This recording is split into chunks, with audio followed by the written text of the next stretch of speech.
What is going on, all you Pokemon collecting maniacs out there? This is Ryan, the PikaPikaPaPa, and here we are with our monthly macro level view of what has been going on in the Sun and Moon era, over the last month. But we're not just going to look at top 20 singles cards like we have right here and booster boxes, which we'll look at on the next slide. In this video this month, we're also going to look at a ton of singles cards, which I think is really important because what we've noticed in the Sun and Moon era, and you can kind of see it through the graph, was there was a period back in September when we first started aggregating these data points, was that the prices were really high. And then we knew the prices were working down, right? We were tracking this month over month over month, and we saw in February it started to kind of flatten out from a loss perspective. Then in March it's starting to flatten out even more. Then in April, in May, we realized that a lot of these awesome cards from the Sun and Moon era were starting to hit what we call and what is broadly known as a support line. So that is basically where a card gets to a certain price point. It's been working its way down, and the market as a whole just goes, hey, guess what? You know what? This card can't go any lower in price, because every time it starts to drop a little bit lower in price,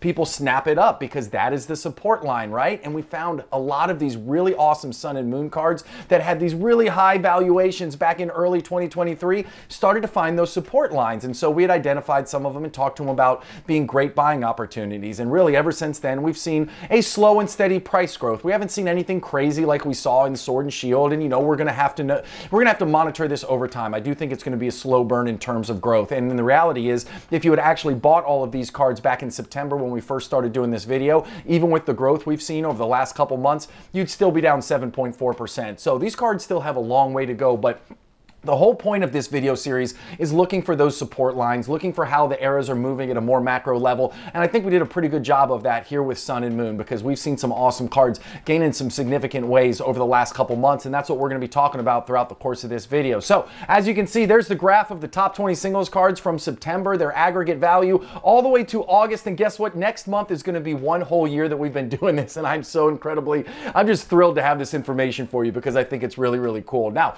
no conversation would be complete if we didn't also look at booster boxes, right? You got to look at booster boxes, and the booster box story is very different. Now, of course, you saw a little bit of ups and downs, and these are high dollar booster boxes. I'll tell you, if the market price on team up booster boxes changes one way or another, it can have a very dramatic effect on the overall value. But if you were to trend line this out from September to August, guess what? That is a pretty straight line in terms of growth. Booster boxes, no surprise to anybody watching this, gives you a very steady area of growth, and Sun and Moon is no different. It's been really cool to watch this play out, and especially when we're talking about where the Sword and Shield booster boxes are, right? Like a ton of these Sun and Moon booster boxes are $600, $700, $800 a pop. Now, different production run in Sun and Moon, different collecting environment, right? Sword and Shield was way more popular. It was post-pandemic, so I think production numbers were up, so you got to take that with a grain of salt. But overall, this just goes to show that booster boxes have a really strong rate of return over time, because remember what we saw in the last graph, right? The top 20 singles cards from September to now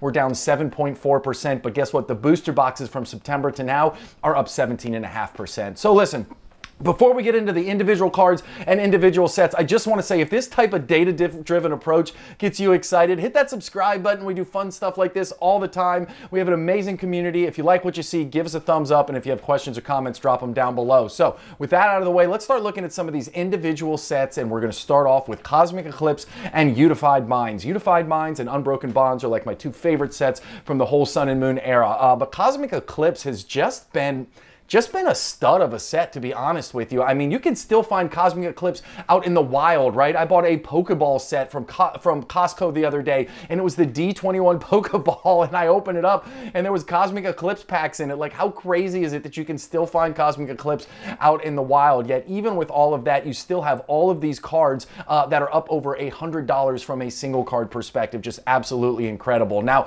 even though Cosmic Eclipse top 3 cards had a little bit of a rough month over month, overall, Cosmic Eclipse is still up 1% from a total top 20 singles card, and that booster box at $912 is just absolutely crazy. You go, Cosmic Eclipse. Then we get into Unified Minds, and you see a whole lot of green on the Unified Minds side of things. Unified Minds is an awesome set. It's got some awesome cards in it. Of course, I'm going to double click into the singles cards because you knew I was going to do it, because as I said, it's one of my favorite sets of the whole Sun and Moon era. So These are some good examples of cards that have performed really well, like Misty's Favor right there. Obviously, Misty's Favor has just been a very steady price gainer all the way from November of 2023. If you guys remember, there was a time, towards the end of 2023 where, the trainer cards got really hot. For whatever reason, I think the Japanese trainer cards got hot, and so a lot of people felt like that would transition over into English, even though the print quality is different, the print run for the trainer cards are different, so a bunch of people piled into them, and then guess what? Subsequently, there was a sell-off and the prices came down. However, ever since Misty hit that low, she's been working her way up, up, up, up. Now, the Mega Sableye and Tyranitar card, again, one of my favorite cards from the entire era. I think that card is an absolute stunner, and another one that was working its way down most of the year, and then, like we saw in the top 20 singles cards from the aggregate view on that very first graph, you see around, really around April is when it started to flatten out, and then it's been working its way up ever so slightly, and it is kind of plateauing right now. Now, the interesting thing is we did a view on the chase cards and PSA 10 holders, and this was one of the cards that in a PSA 10 has actually come down significantly from when we started in March, so that was a big takeaway. And then as we talk about support lines, you get the Mewtwo and Mew, the tag team secret rainbow card right here. This is one that looks like it has found a very solid support line at the $150 mark. Now, that doesn't mean it's about to pop off. It doesn't mean that it's got $300 written all over it. None of that means anything. All I'm saying is that you can see that for the longest time, really going back to April up until now, this card has been very strongly supported at the $150 mark, and those are the kind of things that I look for because it lets me know, at least for now, the downside's relatively protected. Sun and Moon's a great era, awesome art, and this card holding $150 for as long as it has, I think that's something interesting, and I really wanted to call it out for you all. Now, next couple sets right here, Unbroken Bonds and Team Up, just a stud of a slide. I love both of these sets so much, and Unbroken Bonds, the top three have been doing really, really well. If you watch this series every month, like I hope you do, you've seen that Unbroken Bonds has just been a monster there at the very top, and the Lovebirds card has been doing really well. These big, rare chase cards really are having their time in the sun. The Moonbreon's still performing really well despite having 13,000 of that card in PSA 10 holders, and the Lovebirds is kind of following suit with that really strong price appreciation. It's just always exciting. And then to me, I always compare Team Up to Evolving Skies. I know you shouldn't. Again, I say this all the time. Different print runs, different eras, kind of hard to do, but guess what? I'm always going to compare the big chase from Sun and Moon to the big chase of Sword and Shield. And some interesting things to me is Evolving Skies has 4 cards over $200 and 8 cards over $100. And then when you look at Team Up only has 3 cards over $200 and only 7 cards over $100. So guess what? Evolving Skies kind of wins out in those two categories. And then if you do the average of the top 20 cards from Evolving Skies, it's $150, and the average of the top 20 cards here on Team Up is $130. So another one where Evolving Skies, at least for now from a price perspective, has the edge over Team Up, which I find really interesting because Team Up was a very short printed set, and I know Evolving Skies has some incredible art to it, so just really cool to be able to draw some comparisons between these two different sets. Not saying Evolving Skies is going to end up being a $2,400 booster box in 3 years like Team Up is, but we're starting to draw some comparisons now, and that's what this whole channel is all about. So of course we're going to look at some individual cards, and here they are. These are the cards from Unbroken Bonds. I told you it's one of my favorite sets, so Team Up gets all the love. I figured we'd highlight some cards here, and that Sylveon card right there has been on fire. Again, if you look what happened back in April, very strong support line was formed from January, February, March. We started to say, listen, this card is finding all kinds of levels of support, and then we've seen it take off significantly over the last couple months. Great story on this card, awesome artwork on it, absolutely love it. And then the other one that I thought was really cool is look at the Greninja Tag Team card right here. We have seen how Umbreon cards have kind of organically all kind of gone up as the hype for the Umbreon card from Evolving Skies has continued. So I'm going to highlight some different Greninja cards because it's just something to be aware of. And this card is no slouch, right? If you look again from April to May, the card was relatively flat. It really hit those one-year lows, those support lines, and then it has taken off. Now, what I look for sometimes is you see that really sharp price appreciation there on this card. Sometimes that leads to a pretty gradual decline. I don't want to say market manipulation, but sometimes there are buyouts where people buy all the cards and then list them, and it works its way down over time. But look at what happened with this one. Really sharp increase in price, and it's been continuing to work its way up. So there seems to be something there here on this Greninja card. Then, of course, you got the Secret Charizard card right here. And the reason I have this one on here is the same reason I had the Mewtwo card, is simply because it seems to have a very strong support line. This one seems to be at about $125. You can see really for all of 2024, it was at the $125 line. Strong level of support there. It hasn't really gone up too much. It's up to about 127 now, which literally is nothing. I mean, from a percentage standpoint, that doesn't really matter. But I thought that was another interesting card to call out. Great card. Rainbow cards aren't wildly popular, but they seem to do really well in the Sun and Moon era. Sword and Shield is really where they kind of lost their way. So some interesting comparisons, fun stuff to call out here on these two sets.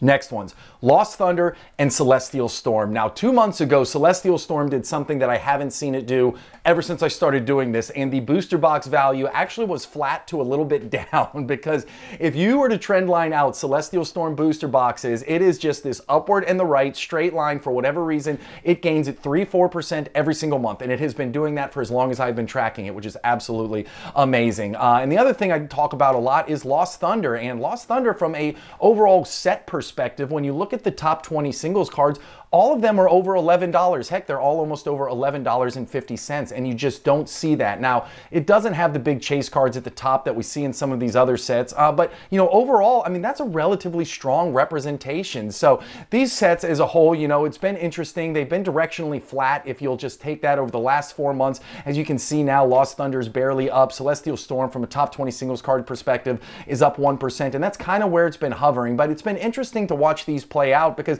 they're just steady Eddie sets, which there's something to be said for. Now, the next thing I wanted to talk about were these cards right here. Obviously, the Lugia from Lost Thunder, this rainbow card, that's the big chase card you see there. Again, same story, had some strong support lines, starting to work its way back up, but it came down off of a $180 high back in August of last year, worked its way down pretty quickly, then it's been holding, and now it's starting to gain a little bit. The Rayquaza card right here really gave me, I don't know, I was really interested in this card, because another card that started off at about $130 back in August of last year, it's been working its way down, and now it seems to flatten out right at that $95, $97 range. You know, for whatever reason, support lines like to form in these big round numbers, so I don't know if 100 is going to be the support line for this card, but we've seen lots of examples of awesome cards with big name Pokemon on it who kind of hit that support line and then break out. Not saying Rayquaza is going to do it, but I am saying Celestial Storm from a set perspective has been performing really, really well. And then of course you get the Lisa card here, and again, story of Celestial Storm's life, right? Just this steady Eddie upward in the right growth.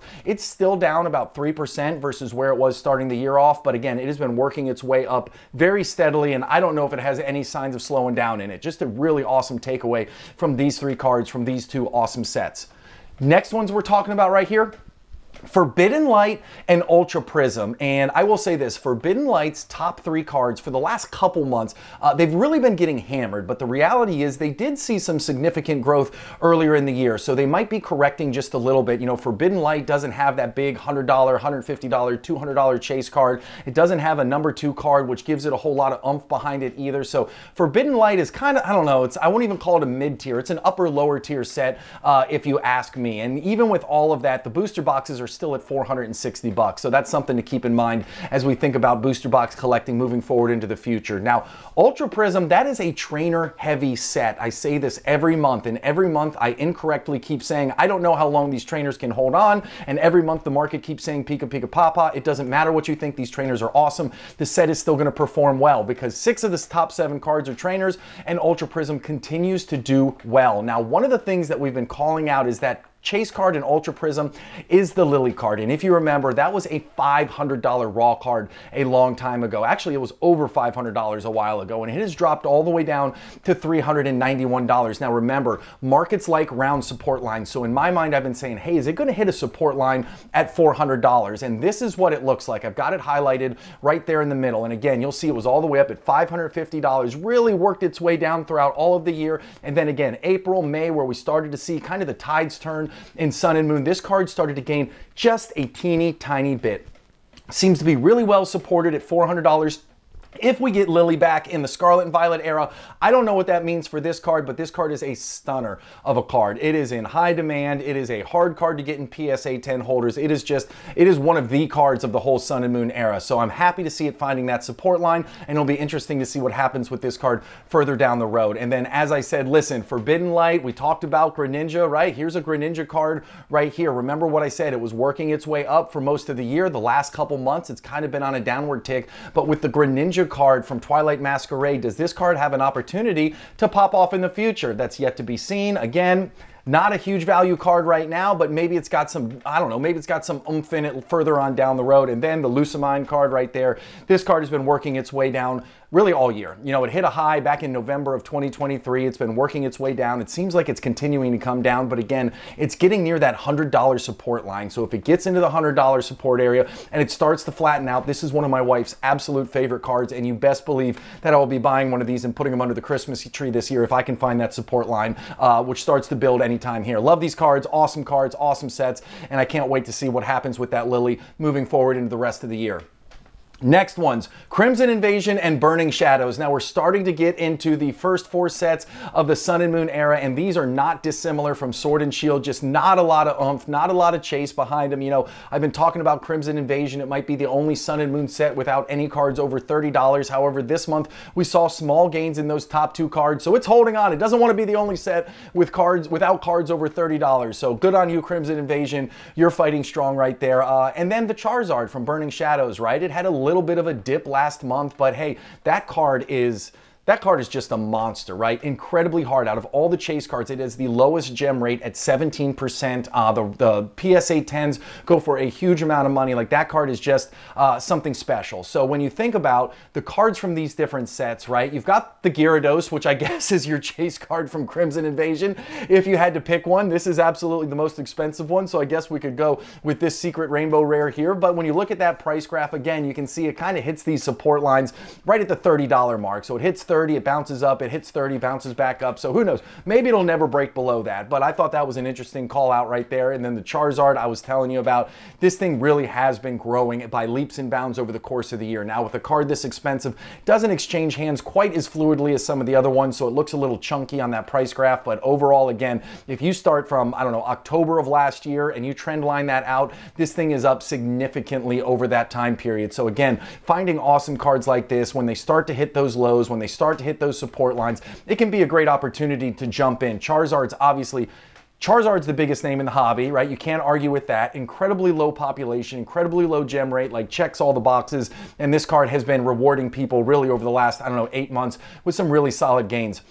You got the Acerola card right there. I'm sorry, I absolutely had a brain fart there. You got that card right there. And again, another one that has been working its way down, and another card, you know, that I'm just interested to see where the bottom forms. Is it going to be $50, right? It's at $52.85 right now. Is it going to start to flatten out at that $50 mark? Is it going to find support there? It'll be interesting to keep an eye on, because again, I don't know what it is with my wife and loving trainers that are on purple cards, but for whatever reason, she loves this one as well. So I'm always looking for a nice support line to form here. And then of course, the final 2 sets, you got Guardian Rising and you've got Sun and Moon. And Sun and Moon actually had a hot month a couple months ago. It's starting to come back down to earth. But as you'll see when I look here, some of those chase cards, even though they've been down month over month, they're holding on to a lot of the gains that they had when they went through that big spike, right?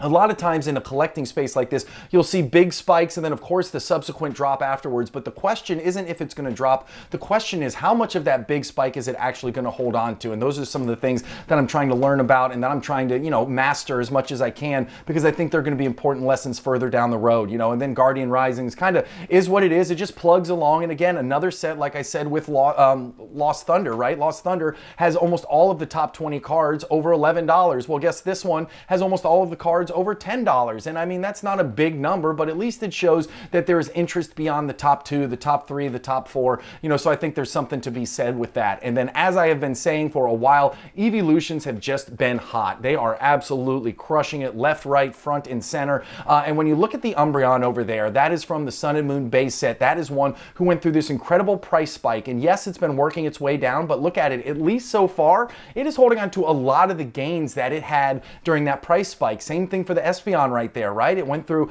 a less aggressive, but an equally impressive price spike there. And now it's starting to work its way down a little bit, but it still looks like it's going to hold on to a decent number. Now, the difference between that is it's still below its 1-year high, which you see all the way back in August of 2023. And I don't think it's going to eclipse that anytime soon. But if you were in on this in January, February, March, April, any of those times, and then you were able to buy this card, guess what? You've seen a decent amount of price appreciation. So it'll be interesting to see how much it can hold on to. And then of course, you got the Sylveon right there. And again, this is another card which seems to have hit its support line right around April. No huge gains. It is down, not a ton, but a decent amount from its 1-year high back in August, but it is starting to slowly work its way up. So hey, listen, I had a ton of fun adding more singles cards to this video. I think it is awesome to be able to look at more and more graph charts versus just looking at how these overall sets are moving from a month-to-month basis. So if you enjoyed the extra layer of detail, let me know in the comments down below and I will be happy to keep it up. If you had fun watching this, hit that subscribe button, give us a thumbs up, and as always, drop a comment down below.